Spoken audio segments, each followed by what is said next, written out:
In a fantastic first round of the 2025 Six Nations, it was 3 home wins for France, Scotland and Ireland. As always, plenty to discuss, especially with such a blockbuster round 2 to look forward to. Joining myself, Brennan and Chris, smug from his nation's victory on Saturday afternoon, rugby performance coach and analyst, Brett Igoe.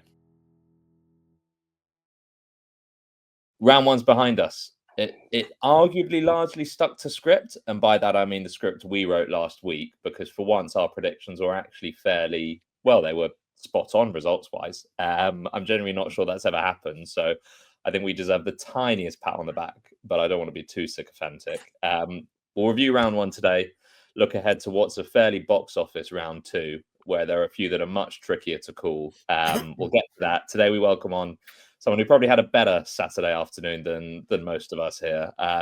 Brett Igoe, rugby performance coach and analyst. How are you, Brett?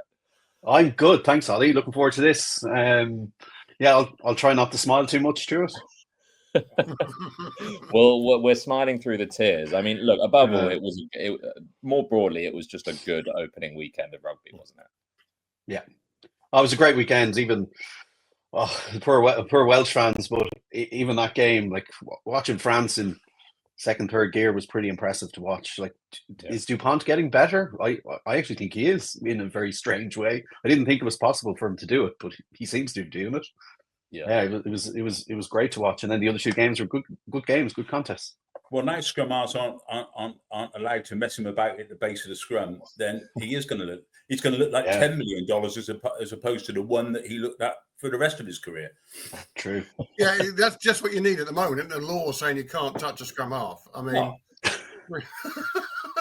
but he has got better. I mean, he's booked that sevens thing where he takes his time. You know, he has a look, he has another look, he goes for a little trot, which is what you do in sevens. You know, work in the opening. Whereas 12 months ago, everything was done at speed, precision, in, out, pass. Or if he was making a break, he made a break. If he was kicking, he kicked. Now he has, he spends 5-6 seconds having to think about it, which is not good news when, with that mind. By the time, after 5-6 seconds, he's come up with the answer, hasn't he? Are the opposition back rows not allowed to tackle scrum halves? Is that another part of the new law? I mean, if he's going to stand there with his finger in the air, working out which way the wind's blowing before he tries to kick off either foot, shouldn't an open side flank be around his throat somewhere? Exactly. I mean, I suppose the Curry twins will have that task on Saturday, but we'll get to that. Yeah, but how do they do it? I mean, they're going to get pinged if they do what every flanker has done in history. They'll get pinged. Yeah. But Brendan, you can't allow him to run across 4 or 5 players and then put chip kick. Like, you're just standing off him. Like, it's just ridiculous. He was taking Wales there, but nobody got to him, did they? Yeah. But I tell even you the what, one where he, sorry, go even on, the one Brett. when he read across and just kicked, and he kicked to no one. I think he kicked the ball out in the full. Like, he ran about 6-7 meters across the field. Yeah, he actually had a dodgy first 10 minutes. He'd made at least 2 mistakes, and after that, he was perfect for the next half hour. It's interesting. It was an interesting weekend, insofar as the really big box office names, and Dupont's obviously one, but people bang on about Finn Russell forever and a day. Finn had a rugby old game on Saturday. He wasn't very good on. Yeah. After Guscott put him in the same league as Dupont, so I'm not sure how Jerry would feel after that statement. Well, as I've said about Jeremy Guscott before, only one of us captained Walker Old Boys, and it wasn't him. You've never said that to his face, though. Not in the fire. All right, not on this podcast. So I think we should record his reaction in real time and send that out to the world, to be honest. I have to say, Egg Chasers published a really interesting video about that first try, Atisogbe's try, where because of this new law, this new obstruction law, where you can no longer stand to a ruck, but you can obviously stand beyond. If you look at the 3 forward carriers, they were not expecting the ball at any point, which means they were blockers as you used to be able to block a kick chase for a box kick or for an up or an under or anything like that. But I don't know if you noticed that, but that looked planned to me from France, and that's dangerous because you're using 3 120 kilo blokes to protect the best player in your team. And I've never seen Dupont get the weighting of one of those kicks wrong. It's obviously a huge weapon, and as soon as the ball left his foot, you knew it was a try. Well, every action has a reaction. There's always an unintended consequence somewhere along the line. As Brett will know better than anyone, as being an analyst of great standing, he will know that whenever something new is brought in, your first job is to work out how to get around it. Brett, I don't know if you noticed that. Yeah, no, I did. I actually noticed it. They do it about 4 or 5 times in the match. And it is quite interesting. I'd imagine the England coaching staff will be marching into the referee's room before the match with a video clip going, is this guy denying access? Can you shout access whenever we're coming through on it? And that's going to be the reaction on it, you know. Do you think Steve Borthwick is any better with referees in a coaching role than he was as captain? He might leave it to someone else. Brett, what was the verdict on Ireland at the end of it? Because I felt, they were good, they were efficient, they weathered the England storm, but I'm still not sure that was a full bore Ireland performance, and I don't think that performance would beat France, for example. So where are you with Ireland?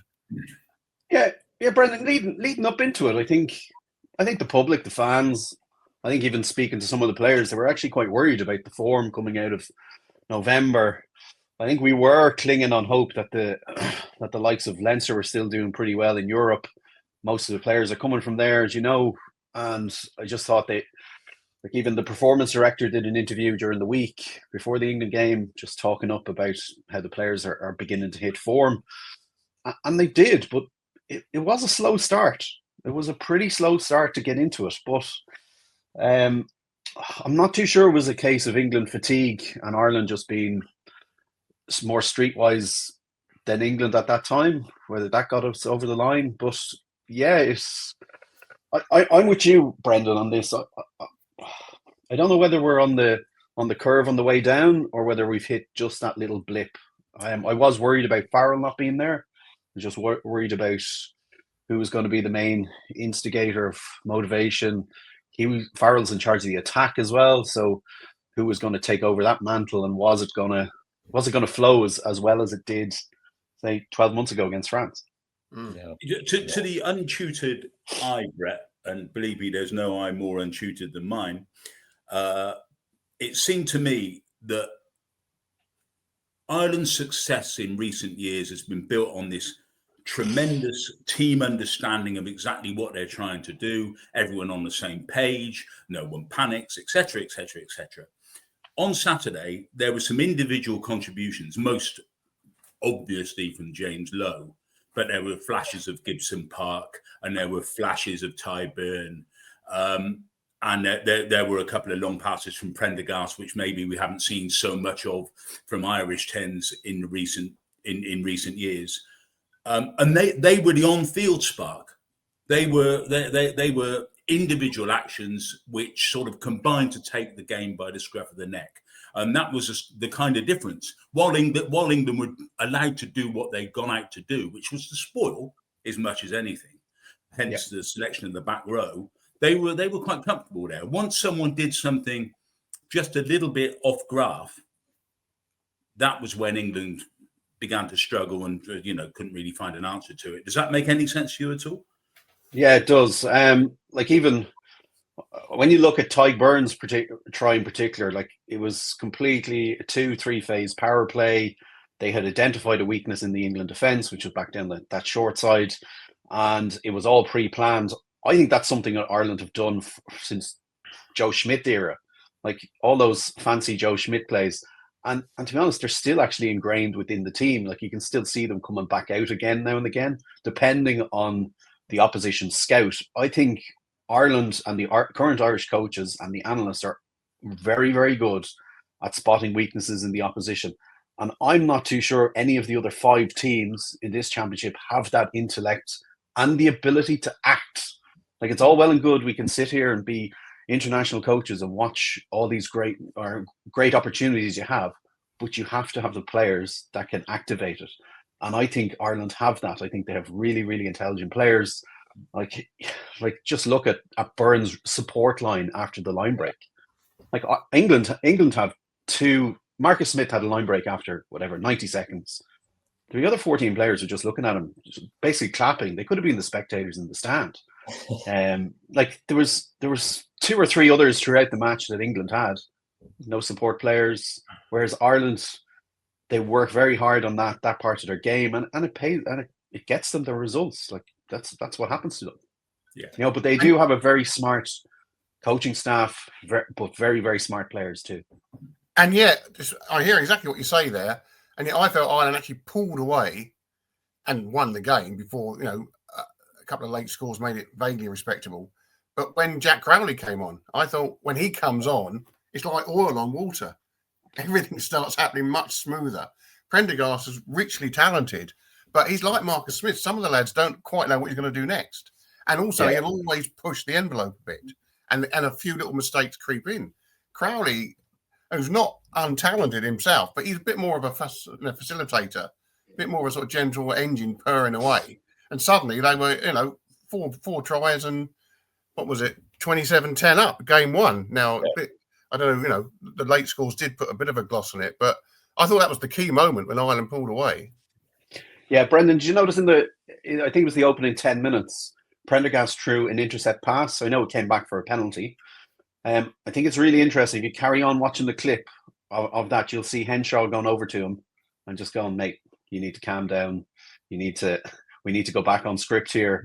And he's got 31, 32-year-olds. He's got British lines outside him and inside him. He's got really smart players. He's only 21.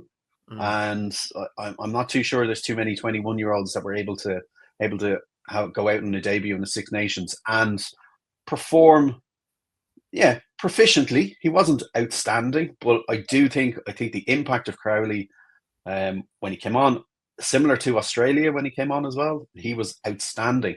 He's got the bit between his teeth. I know the likes of Rog has been riling him up in the background in the media, saying that he's like, I know what Rog is doing, and we all know what he's doing. But I think Crowley really came out and made a statement at the weekend. Yeah. And we also have to remember, I think, in the first half that Ireland were a little bit disrupted by the terrible blood injury to Mac Hansen. Did anyone spot any blood? I certainly that was a shocker, wasn't it, that one? As he limped off with his blood injury. I'd love to know what the independent doctor thought when he came to the sideline. What's going on here, lads? Brett, I have to ask, obviously, it was a familiar tale being an England supporter of, a first half plan that works, ultimately. We were lamenting the rumours about the back row, which came true about an hour after recording last week, that it would be double Curry and Ben Earl, and how lightweight that was. For the record, I hope they don't, even though it worked, I hope they don't stick with for this weekend, because I think the French pack will make them look even more lightweight than they are. But it worked. But there was still this underlying feeling, and I don't know how you felt being on the other side of the sort of fandom and being on, against England, that a second half, not necessarily capitulation, but vulnerability would be there, maybe because of result of game plan or fatigue or just blitz defense capitulating. But do you always feel like you're in with a shout against England, even if you're down by a score at the half? I think the coaching group of England made a big statement with that selection, and it was a statement of, we're here to contain you and disrupt you. And I think when England traditionally go down that route, it is not the route they need to go down. Yeah. England are one of the biggest unions in the world in terms of numbers, in terms of player standards, professional league, the whole student match. Their coaching staff or whoever's in charge needs to turn around and say, we are England. This is what we are going to bring to the party. This is what we're going to do. And you deal with us. It can't go the other way around. And I think, as much as I admire Steve for sticking to a plan, I personally don't particularly like the plan, but he has a plan and he's going to push through with it. I'm not too sure it matches the caliber of player that he has. But I just think England need to stop this and just go, no, this is what we're doing. We're going to go with this game plan and we're going to work our socks off and you deal with us. I'm not too sure England can design a two-phase power play, we'll call it, similar to the way James Lowe went straight up the middle and passed inside to Tyke Byrne. I don't think they have that capability to design those plays. I just think it's this 50-50 game plan. We're going turf the ball in the air, and 50% of the time we'll catch it, and 50% of the time the opposition will catch it. And it's like a containing plan, and England need to stop this. They're too good. The whole team was picked to keep the score decent, to stay in the game. It didn't look, from the word go, it didn't look like a team to go there to Dublin and win. Yeah. You know, it might have miraculously scraped something, but it wasn't selected for that. That was to keep it competitive for as long as possible.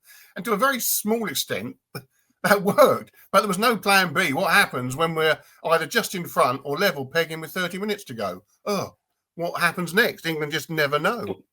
But Brendan, you look at Ireland's biggest source of tries is line-out. Everyone knows it, and Steve is a stats man. He should know that. Ireland won 23 out of 23 line-outs. I know one of them came back for a dodgy push, I'm going to say. But you can't, what you're given Ireland primary possession, which is exactly what they want. And it was just bizarre. Like, even if you look, he only picked one line-out jumper in Marrow. I think he caught 5, 6 or 7 line-outs or whatever he caught.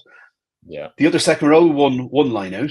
And he's not a line-out man, is he? He's a tractor. Like, you know, and even, like, it was just not very well thought out. And I think when that team arrived on the Ireland camp, I'm sure they just looked at it and went, okay, we know what's coming. We're going to have to weather a storm here for 30 minutes. They're going to disrupt our breakdown. You notice Ireland moved the ball a bit wider. They tried to move outside the poachers just to try and help them out. But that was the plan. Their plan was to come to Dublin, slow Ireland down. They didn't come to Dublin to win the match.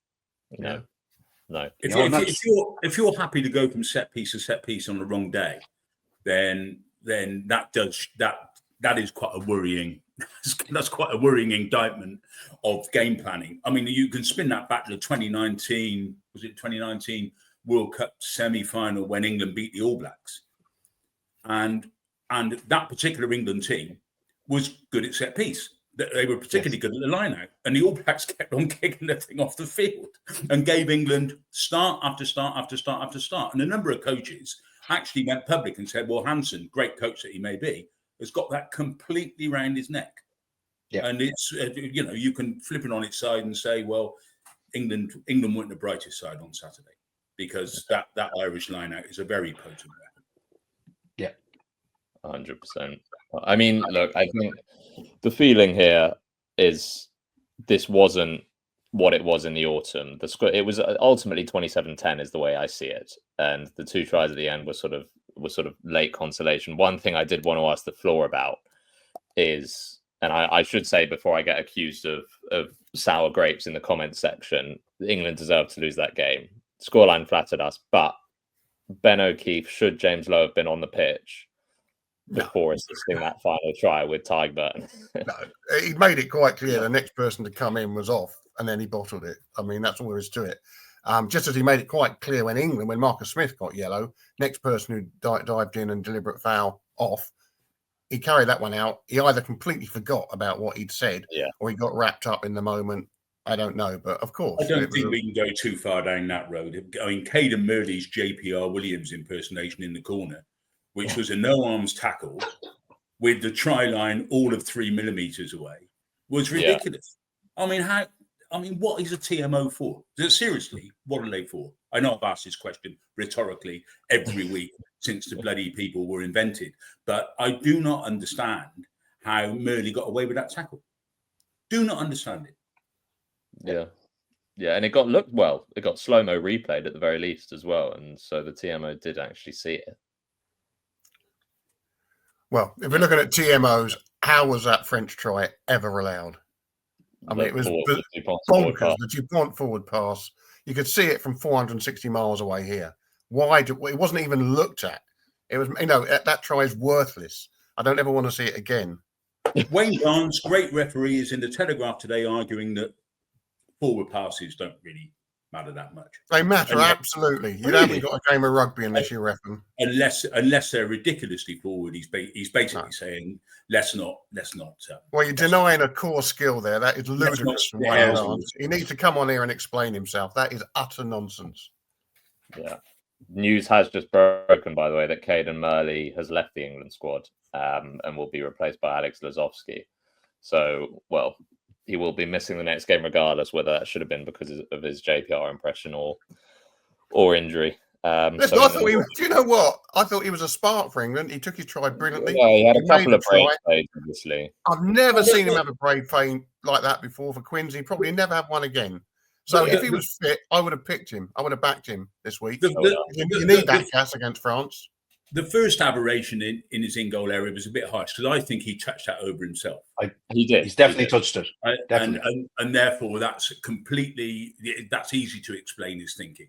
Yeah. The second one was really weird, but hey, I mean, he wasn't the only bloke doing weird at that part. I'll tell you what, Clement Poitrenaud wasn't a bad player, and he messed up once, didn't he?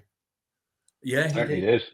I mean, I'll tell you what, he got a try assist, and a slightly illegal, albeit try saving tackle on his debut.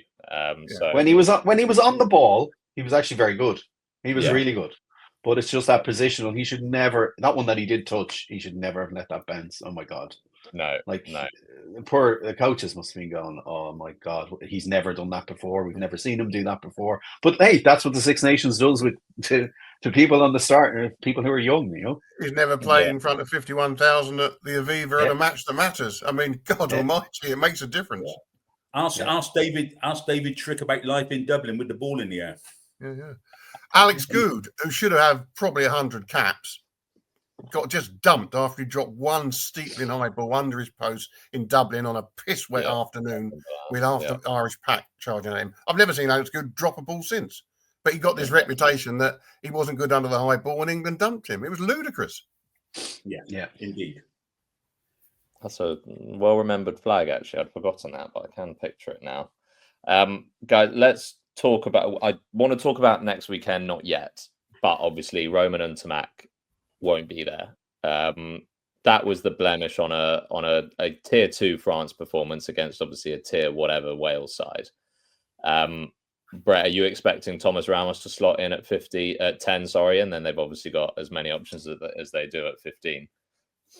Yeah, I heard from someone there in the last 24 hours that he will go in because Dupont will want him there because Dupont seemingly runs this team. But I would go with Jalabert myself. I think Jalabert is playing particularly well. I don't know whether there's been a fallout or an injury or whatever happened in November, but he wasn't involved. I think it would be strange. I do like the axis that France have at 9, 10, and 15. That they have those 3 playmakers, and I think by moving one into the other, you're then changing it twice. I think France have definitely gone the complete Toulouse playbook now. I think they are now Toulouse wearing red or wearing blue, and I wouldn't make that change. But hey, I'm not paid an obscene amount of money to coach a national side. I mean, he's not the worst, is he, Ramos? But I mean, Jalabert, people forget, when in the middle of COVID, he came here with a France third 15 and won it for him against England. He's a hell of a player who's never been given a proper run with France. And I think you're right. I think Dupont has a big say. And for some reason, Dupont doesn't quite gel with Jalabert at the moment. But I mean, if they had a run of 3 or 4 games, I'm pretty sure they would. But it's a big call. I think they'll go Ramos. Although I hear that Jalabert is training at 10 this week. He's been seen in the starting team. Yeah. Interesting. Okay, that would be very interesting. Because I mean, my take on it was a falling out with Galtier. I think there has been a falling out for some reason. That can't be true. No one's ever fallen out with Galtier. No, true. He criticised the moustache, I'm told. I like the moustache. I think it's super. Oh no, it looks ludicrous.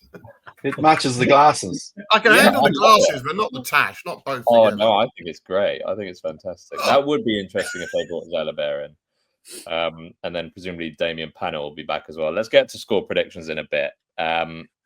Lions watch. Who states their Lions claim at the Rory Dodge. Jack Morgan. Rory Dodge, Jack Morgan. And Jack Morgan, yeah. Dan Sheehan for me. Yeah. Oh yeah, he was pretty good, wasn't he? Yeah. Does he start this weekend, Brett? Sorry? Does he start this weekend? I don't think so. No. I think if somebody's been out of the game for 6 months, I think you ease him back into it. I also like the impact that he brought. tiring England side were just, they were sucking in seagulls when he came on. Like it was a pretty big cameo performance by him. And listen, Kelleher's a hell of a player in his own right. But then you bring Shin on, and he goes up another level, and you think, you can't deal with this really. Yeah.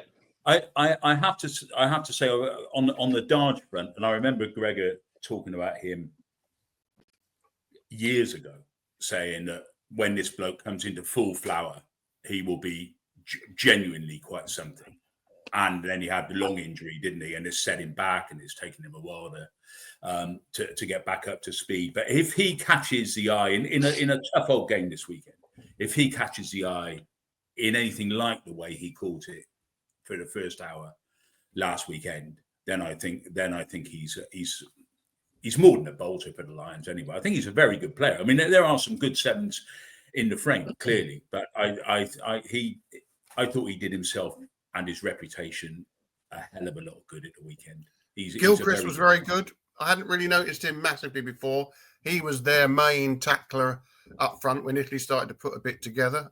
So I think he might have taken the eye a bit. Yeah. Ollie Lawrence had his best game in a while. He did. Yeah. That's because he's playing in his best position. Yes. Yeah.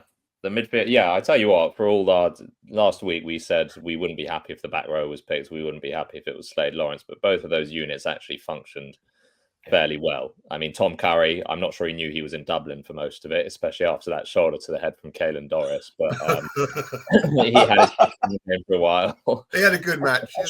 Slade's kick for the early try. It's I will be older than Methuselah if I was waiting for Manu Tuilagi to do that. And also, although it didn't count because they came back for Murrow's very slight knock on when he put in the tackle, the slight hand when Itoje made that tackle, and I forget who was he put in for the try, around the back pass was brilliant. Yeah. I mean, that would have been a great try had it stood, and it was only a pretty marginal knock on by Itoje in the tackle. Yeah, I kind of think that it's hardly a tragedy because it's a game of rugby, but the sorry part of Henry Slade's career is he's not spent nearly enough time at 12 at club level, because I think he was a nailed on 12 to my eye. But then, as we know, we always argue about this on this podcast. I mean, a footballing 12 to me is worth his weight in gold. A genuine footballing 12, because you can do so many other things. And that's not to say that there aren't great bashed up 12s around. And you can play a very effective game of rugby off a bashed up 12. But a footballer of Slade's capacity, who's got his fly-house background, I mean, if he can stack up defensively and just stack up in the traffic, worth his weight in gold. But it's going to come a bit too late for him, I think. He could have been so much more had he spent more time there. Couldn't agree more. I think that's why it's essential we get Max Ajomo involved as quickly as possible.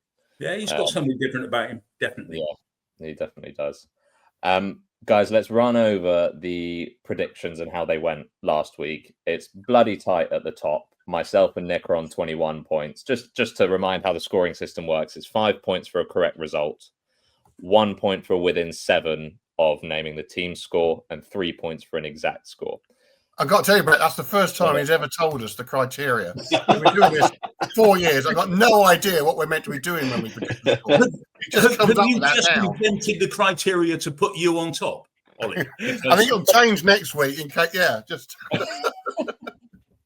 Look, I've blueprinted it now, so I am winning for the moment, but I'm joint with Nick. Of course you are. Chewy, you are in last place on 19, so you're literally 2 points behind. Brendan, you're joint with Jerry Guscott and therefore Brett Igoe as well, who you're on a team with Jerry and the future guest for the rest of the podcast. Jerry does deserve a shout out because for Scotland, Italy, he predicted 30-21 and it was 31-19. And for England, Ireland, he predicted 28-21 and it was 27-22. So he was very impressive. How is he not top? It's either within 7 or an exact score, and he got neither. Whereas I got an exact score, and so did Nick. I promise you, I'm operating with integrity. It's been the same for 3 years. It's on the rugby. You've won it all 3 years. No, I haven't. Ollie, does anyone see your predictions before the weekend? No, but do you just keep them to yourself? Oh, I'm sorry. I was just wondering. I can tell you them right now if you want, but we'll get to that later. Remind me. I will go public with them. Don't worry. Do I sound as excited as I look about this crap? Yeah, you really do, to be honest. I'm the worst predictor ever. Well, I was going to say, what was it back in 2023? Wales to beat Ireland in opening weekend. That was an absolute howler, and then I think it was 36-0 or something like that. That's the most infamous of them all. Round 2, guys. Blockbuster weekend. We aren't unanimous in our predictions. We'll get to that. Italy-Wales is seismic. Let's start there. It's obviously seismic for the Welsh, but we've all got an Italy win. Brett, where does Gatland go if from here they're staring at another wooden spoon and Hamilton potentially straight? I was just about to say, well, he's going to one of those islands off the coast of Australia. That's where he's going, I'd imagine. I don't think there's any really hope for him at the moment. Like they were just so poor at the weekend. You know, they're kind of playing a game that it's kind of like 20 meters down the pitch, you know, as opposed to actually doing it right on the defense line. And it's hard watching. And I can't even see where they're going to get scores from at the moment. Yeah. Who's going to make anything of that group of players, Brett? Well, that's the thing. I was reading one of the Welsh papers this morning saying, "Oh, Lancaster should come in." Like, why would he want that? Like, I know they asked Rog about it a few weeks ago, and Rog was just like, "No, that won't be on my radar." Like, I think an ambitious coach will look at the players and the player pool they have, and go, "You know what? That's not for me." So whoever does take it on, it's going to be extremely difficult. Jonathan Davis said on the radio last night that in about a week's time, Steve Borthwick can apply for the Welsh job. Ouch. Ouch. Can I just fly the flag just a little bit for Wales? Listen, I thought their attitude was a bit better the other night. I thought there was a bit more dog. I thought actually it was a step up from the autumn. I don't want to sound condescending. They lost 43-0. I thought it was a little bit of a step up. I don't think they're totally without hope, but why on earth is Anscombe not there? And how frustrating it must be to have Dan Bigger commentating on it. If ever a team needed somebody at 10 to try and pull together what resources they have got, it's Wales at the moment, especially if you've got Thomas Williams at 9, who is a decent player. But without that direction, like you say, where are they going to score the points? I think it'll be much closer. I can't even remember what we predicted. We always do our predictions at the start of the tournament, and we don't have the luxury of going back on what's happened in between. I think it might be a bit closer than some people think, but I would suggest an Italy win. Brendan, you've gone the biggest margin of all of us. Have I? Well, in that case, I have been swayed a little bit, but I thought Wales were a little bit better than people gave them credit for. We've all got a 6-point margin or under. Brendan, you've got a 20-point win for Italy. So, you know, there you go. I think it'd be less than that now. If I could do it again, I'd probably go down to about 6-10. Wales sold you by not conceding 50 against France. What I couldn't believe was this: they didn't look like getting a point, did they, Wales? That's the big problem with them. Where's the firepower gone? No Llewellyn. Not that they used him in the autumn anyway. Don't get the ball to the wings in any position to attack. Williams has gone, hasn't he? Liam Williams seems to have gone. The legs have gone. There's no spark there from him. He seems to be sort of doing them a favour, but why? You know, his day's probably gone. He'll probably used to have something like Hathaway in there. Yeah, just on that, Brendan, even when you look at his positioning in the backfield, he's out of position so often, and France just picked him off every single time. He seems to be in this kind of safety position right behind the rucks all the time, which is leaving so much room in that backfield. And and then if you haven't got the gas you had 6 or 7 years and he ago, doesn't, you can't cover it. You're spot on, yeah. I should say I misread the predictions, and Brett, you have gone for a 2-score margin as well. So Brendan, you're not too out on your own. But I mean, I should say Italy's attack didn't fire at the weekend either. No, not at all. Fairness, obviously, you know, their only score came from an intercept off a dodgy, you know, Finn Russell pass that should never have happened. And I would say he didn't have his best game. until the last sort of 5-10 minutes or so, when they were actually on Italy, on Scotland's try line, there was no real source of another I personally think Ange Capuozzo was wasted on the wing for Italy. Totally. They've got two big selections wrong there. Galbizi is not the player that people wanted him to be. He's a good, solid lad. He's very physical. He's a good tackler. He doesn't get the backs moving. Tommaso Allen's playing much, much better. And he's also now the first choice goal kicker. So that's another thing that Galbizi was doing. And Capuozzo, internationally, he has to be at 15. With Toulouse, he can get away at 14 because Toulouse spent 80% of their game attacking. He does not have to face 17 stone, 6'3" wings very often, front on in defence. When you're at fullback, like he should be playing for Italy, you can line them up. You've got the big wings there, the big wings there. You can use your speed and agility to make sure you hit them sideways on with the classic tackle, which he does very well. But when they play him on the wing, you get the big 6'3", 16 stone monster coming front on. He loses out every time. Well, he won't be facing that against Wales, will he? Because they haven't picked Max Llewellyn. No. Who's that other lad on the Welsh wing now? He was a big unit. Rogers. Tom Rogers. I think he looks quite a decent player. Wales had no idea how to use him. He's not the size of Llewellyn or Mason Brady. But no, you're right. I mean, not just in defence, but also in attack. In that Italy, obviously, Toulouse attack with front football, religiously. Italy do not. Italy attack when they're counter-attacking. And you need that scope of more space at fullback. Yeah, you need Capuozzo getting the ball in space with the backfield to play with, because Tommaso Allen, as good a player and as reliable a goal kicker as he is, he's not a counter-attacking fullback. No. So I think they need to move him to 15. And then we Allen to 10. I think Galbizi's had a very good run. He's not the worst, and he might come again. But at the moment, he's not getting Italian backs moving. That's interesting, Brendan. Where's that come from? Well, I've just been watching Galbizi a lot, and he doesn't. When he came on, he got a brilliant individual try against Ireland about 6 years ago in a friendly World Cup warm-up, I think it was. And he used to make lots of attacks, and he used to be very fluent, ball in hand. And he seems to have lost that. He's still a very good, solid tackler. He's one of the bravest blokes in the team. His kicking out of hand is pretty dodgy sometimes. And I just think Allen is, at the moment, a better all-round player. And I think he'd bring a bit more fluency to the midfield. Yeah, interesting. And it means when everyone's fit as well, if you have Monty, Ioane, Lewis Line, and maybe Paolo Udogwu, if all three of them are fit, you can at least incorporate two of them into the back three alongside Capuozzo as well, which with Allen at 15 you can't do. Interesting. Well, look, we're unanimous for that one. Nick in absentia has gone with the closest margin of 21-19. That would be a thrilling game. Rich from the Rugby Analyst has gone 28-24. I have gone 26-17 to Italy. I'd like to make that legally clear in case of a lawsuit down the line when I end up on top again. Let's go Scotland Ireland, because that's probably the headline fixture of the weekend. We are down the middle. We're 3-3. So we'll get to who thinks what. But Brett, I mean, take it away. This is Murrayfield is not going to be easy, and it's almost the flip of a coin. Yeah, it is. I think Ireland won the last 10, and you're kind of going, well, eventually that's going to change. Just hope it come, or it doesn't come this weekend. But look, Scotland are going places. They look at the talent they have in the back line. It's just phenomenal, the amount of talent. Are they using it to the best of their ability? I'm not sure they are.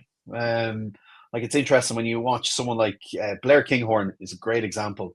The amount of times he went into contact last week, has his hands free, and he's just looking, and it's like, oh my God, I don't have 14 Toulouse players behind me now. I have 14 Scottish players. And it happens so often, and it's something that he's obviously added to this game since moving to the south of France. And look, the guy is an exceptional talent. For Scotland to win, Russell can't have any brain farts. Russell's got to play to his max. Russell's got to play to the way Russell plays for Bath. He's got to bring that swagger that he has, but he can't try and pull rabbits out of the hat, because that Ireland defence will eat him. They will eat him alive. That's what Scotland have to do to win. I think Ireland probably have the edge up front. However, I think Ireland have a bit of an issue around tight head at the moment. Furlong's not available at this moment in time. Beelum has another injury. And if you're now looking at the third, fourth choice tight head against Schumann, for example, I think Scotland might have an edge in the scrum, which will be interesting. It will be really interesting to see what happens. But look, Ireland's just worn them down in the past, and they can go toe to toe, and Ireland will accelerate in the last 20 minutes. I think the other thing that Scotland, I mean, they certainly need Russell to be pretty damn near 100%. I think Zander Fagerson, of whom I am a big supporter and have been for quite a while, when people were laughing at me when I said that he was going to be the Lions tight head, and I still think he's got every chance. But he's going to have a better scrummaging day against Porter than he had against the Italians when he was a bit off in the tight. He wasn't off on the carry. I mean, he carried it for miles. But he was impressive, wasn't he? Yes, he is. I think he's obviously in the form of his life, but he does need to do the big job first. And against Porter, that's even more important, because if he can do that, as you've rightly pointed out, Ireland are down at tight head a little bit. They're down a notch at tight head. So Scotland, if Fagerson is right, can have a good time in the scrum. I do worry about their line out a bit about their throwing and whatever. I think Ireland could really make a mess in the middle line out. Yeah. And if they do, then it's a long afternoon, isn't it? So they're going to have to be they're going to have to be far better at the line out than they appear to be at the moment. Yeah. When we were talking about Lions, people who put their hands up, I don't know why we didn't mention Hugh Jones. And that's kind of symptomatic. He doesn't get mentioned enough. Never has got mentioned enough throughout his career. He's just, anyway, the tries he scores from being centre is extraordinary, really. And I can't recall him having a bad match. So I mean, I think he's right up there in the Lions argument. I think he's first pick at the moment, Brent. Surely, he's first pick at the moment, isn't he? I think so. Yeah. I mean, he never gets mentioned. He never gets mentioned. Well, part of the reason I didn't mention it, I figured it was stating the obvious that he was the 30, the whole of the 13 jersey at the moment, for sure. I mean, testament as well that without his mate Sione Tuipulotu on his inside, he stepped up into a proper leadership role as well. You could see him really trying to rally the troops and G his side up when things were getting a little bit sticky. There's a leader in him as well, which Tuipulotu and Russell maybe masks. Does anyone think the Scots will make a change at 12? Yes. No, I don't. No, I don't. I think the young guy who came on at the weekend, I thought he was excellent. He was really, really good. He's a good player. Jordan, wasn't it? Jordan? Yeah. Jordan, that's him. I'd like them to. I just don't think they will for that game. Because Ireland midfield is so physical. Well, exactly, and then you've got a slightly lightweight Scottish midfield that obviously Bundyaki can target and run at, which feels like dangerous territory. Just my take. And I suppose Chewy, you've gone the biggest win for Scotland margin-wise. You've gone 26-19. So you probably forgot that you did it, to be honest. But there we go. Well, I have, and I'm even less interested. But I do think I'd like to pretend that I made that call before Tuipulotu's injury, but I'm not sure I did. No, you didn't. But of course, if I was running the thing like you, I could finesse. I could finesse it. I do think Scotland have the win of the game, but on the basis of what we saw first weekend, I'm not sure I would go quite the same way. I think Scotland can win the game, certainly. But we've already been through what they need to do. I also think that Ireland this can go two ways. I'd be interested to hear what Brett has to say about this. I think sometimes you can be sort of scared into a performance. To be the best of yourselves on a given afternoon, there has to be a bit of a fear factor attached to it. Sometimes that can be inhibitive, but sometimes it can bring a surge of something wholly positive. If you look at the opposition and think, if we're not really on it today, we're gonna lose. And if Scotland lose on Sunday, it will be wounding for them because this is the latest of their years, isn't it? We keep on saying the Scots under Gregor, and I think Gregor's done a terrific job in many ways. And I think the consistency with Townsend in that position has paid some dividends, but they've not quite done what we've long expected them to do. And the World Cup failures have added to that. So I think this is a very, very big game for them. And the fact that it is such a big game, I think just might scare them into a performance. Yeah, I was just looking back to the last game in Murrayfield, and just to pick up on Chris's point, like Ireland went in, I think, at half time. They had no hooker on the pitch. Van der Fleer was throwing the ball in the line out.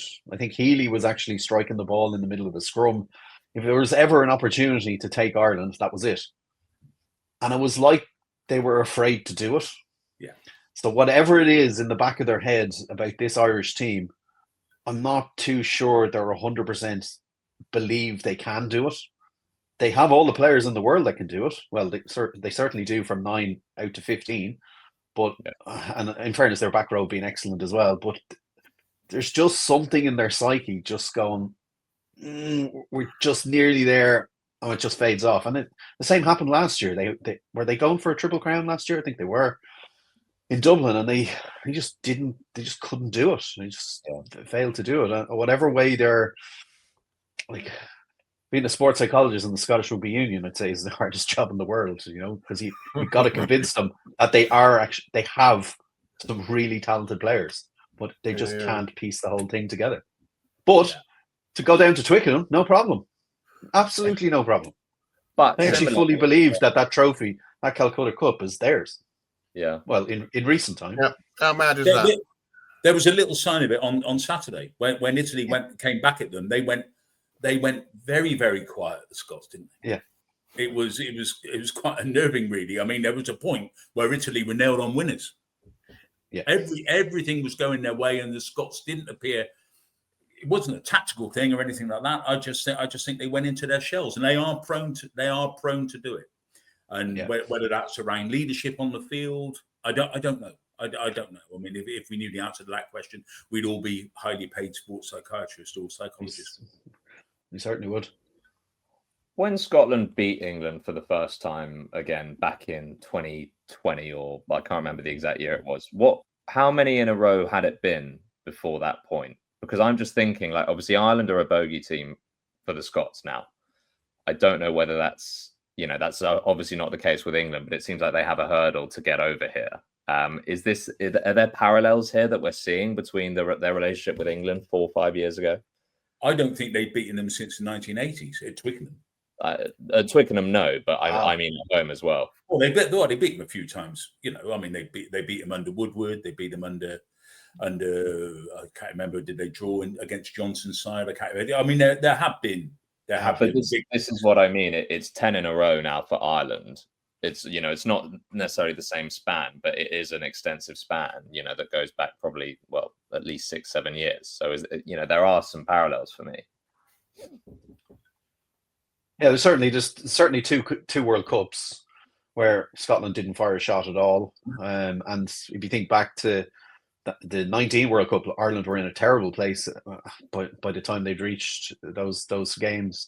And again, Scotland never fired a shot on that one either. It's just worrying. I'd say it keeps Gregor up at night, because he knows he has a talented group that can cause Ireland problems, but they just don't seem to want to do it. Yeah. Well, like I say, we're 3-3 down the middle. Funnily enough, Chris, Brendan, what and did Nick. I can't even remember what I predicted, Ollie. You've gone Scotland as well. So the 3 rugby paper columnists, Chris, Brendan, Nick, have all gone Scotland. The rest of us have gone Ireland. So the league will be spread out by the end at the very least. And then very lastly, England versus France. I mean, is anyone giving us a hope? Nick's got the smallest margin. Chris, you've got a margin of 7 points, so I think you're expecting a little bit of a fight. I think England are all. I mean, generally speaking, there's the odd major league blip, but generally they're competitive in a negative way. They're competitive in the first half in Dublin way. They always are. If you get amongst them and you swamp the breakdown. I mean, I remember going back to the World Cup in 2007 when they'd had they'd only just scraped into the quarterfinals, and they went full on negative against the Wallabies in the quarterfinal down in Marseille, flooded the breakdown, made it a shit fight, and came out on the right side of some penalties. Well, if you spool that forward into a slightly different game, or a very different way, the game of rugby is now played. But it's the same kind of attitude. I mean, that is exactly what they tried to do at the weekend. The side was picked, as Brendan said right at the start, to do exactly that. So I think they will be competitive, but not in a terribly thrilling or attractive way. I don't think they're going to run the French off their feet. That's for sure. But they, if they can get on the right side of the referee and kick their goals, then and they get it into the last, they get the 60 minutes, either a score up or a couple of points behind, then there you are. Yeah. And back row selection has to change, I think we feel unanimously, given the weight of the pack that's opposite them. Yeah. I mean, one thing that just occurs to me, I'm getting a little bit irritated by England and Steve Borthwick talking about lack of experience and, young team. The youngest, least experienced squad in the Six Nations is France. They got wings who are barely out of nappies. They got second rows who've barely played international rugby. And they're still, we wouldn't be giving them that cop-out, that excuse if France got beaten. So can England please stop that nonsense? I don't want to hear it again. Can you just play what's in front of you, be aware of your own talents, get the selections right, and get out there and do it? I'm afraid, not convinced now by Marcus Smith at 10. He's a sort of star player who doesn't bring the best out of others. His back division aren't sure what he's up to a lot of the time. And I think it would be a radical selection. But I think Finn Smith is closer to being picked as a starter than he's ever been before. Yeah, I agree. Brett, you've got France to win by 17. Yeah, I'm kind of going with club form, the club players coming in. The French obviously are a majority of Toulouse players. I think what Toulouse did to Leicester that day was pretty special to watch, unless you're a Leicester fan. I just think when they're on the front foot and they're playing on top of you, I just don't think this England team can contain them. I think England lack a bit of impact off the bench. I think we're looking at a generational talented squad versus a team that has maybe 5 or 6 really top international players, and the rest of them are kind of hanging on. I don't think this is a particularly good cohort of English players, and I'm not too sure they've come up with the right game plan for them. If they're going to go with that game plan again, I think they could be on the receiving end of a big hiding.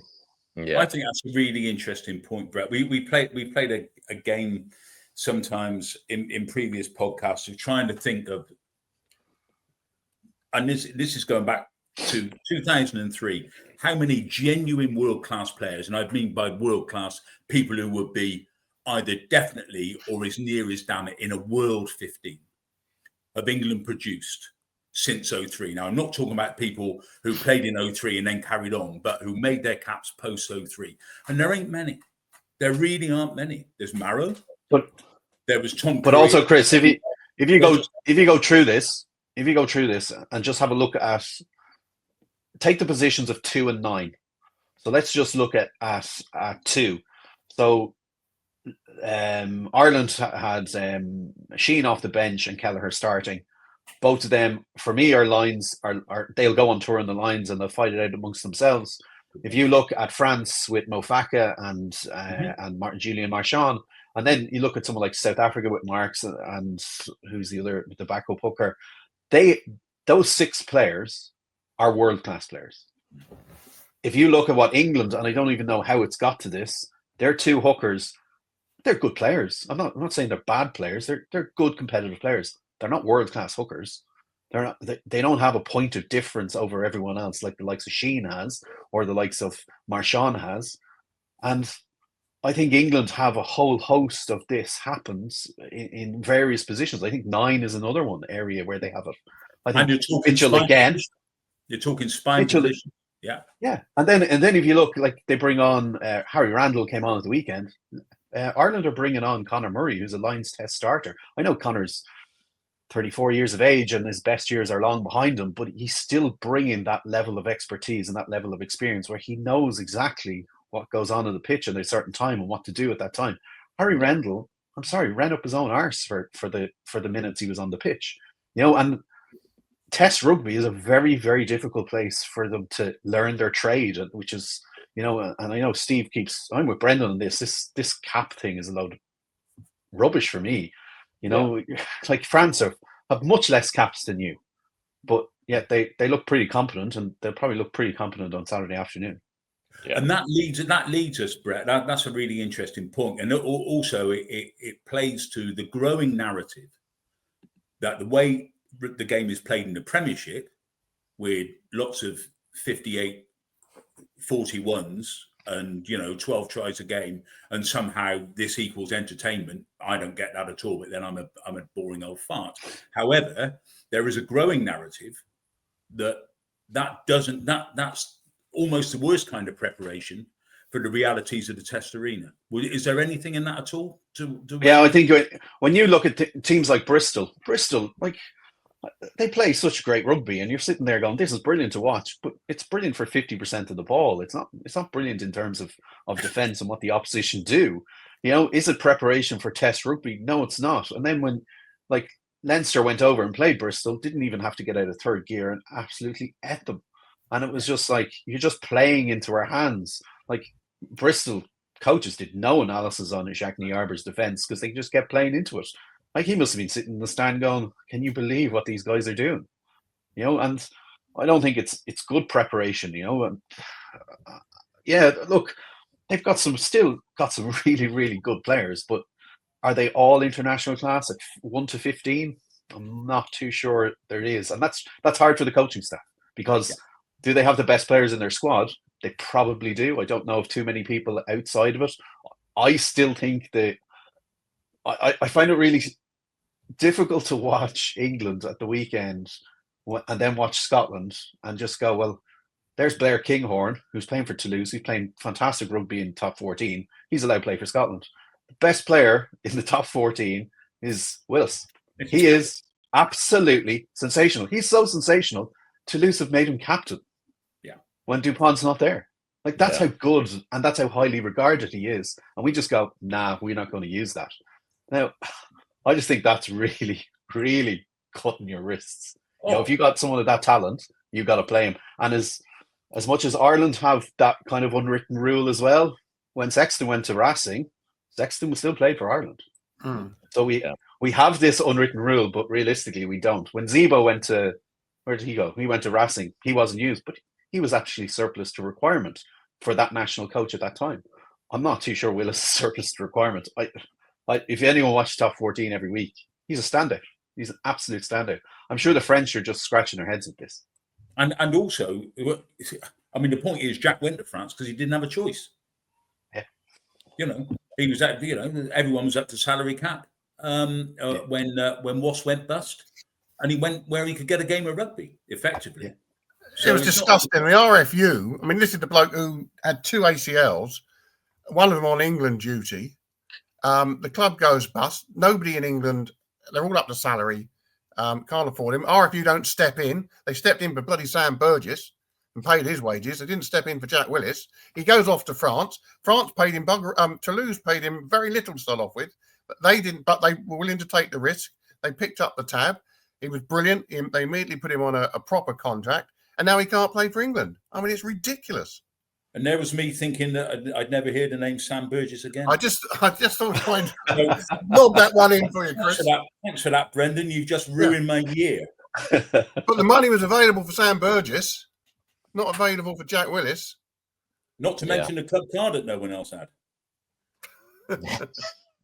God's sake. Chewy, he's coming on next week, so I'll make sure that you're not here for that one. Oh, well, at least we'll be able to run past him. I'm not sure you would.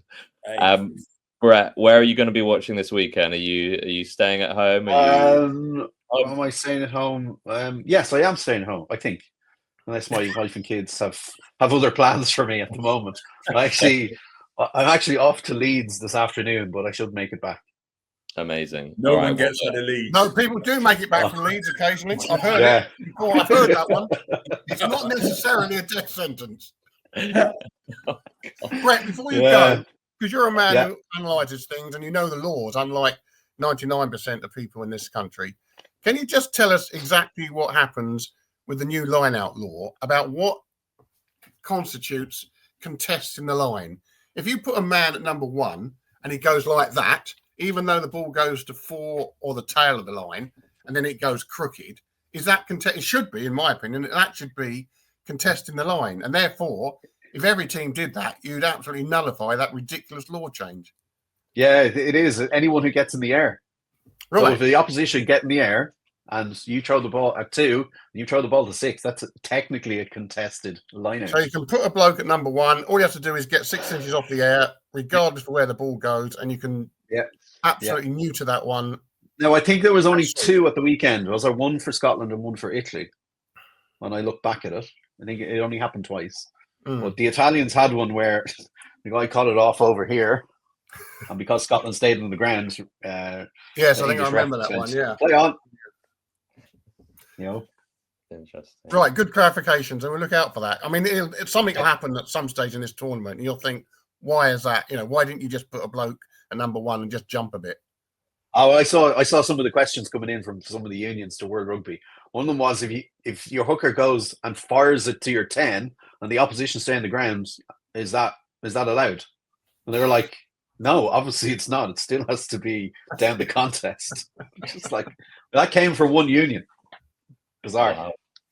Wow. Yeah. Are we allowed to guess who that might have come from? Not in the Northern Hemisphere.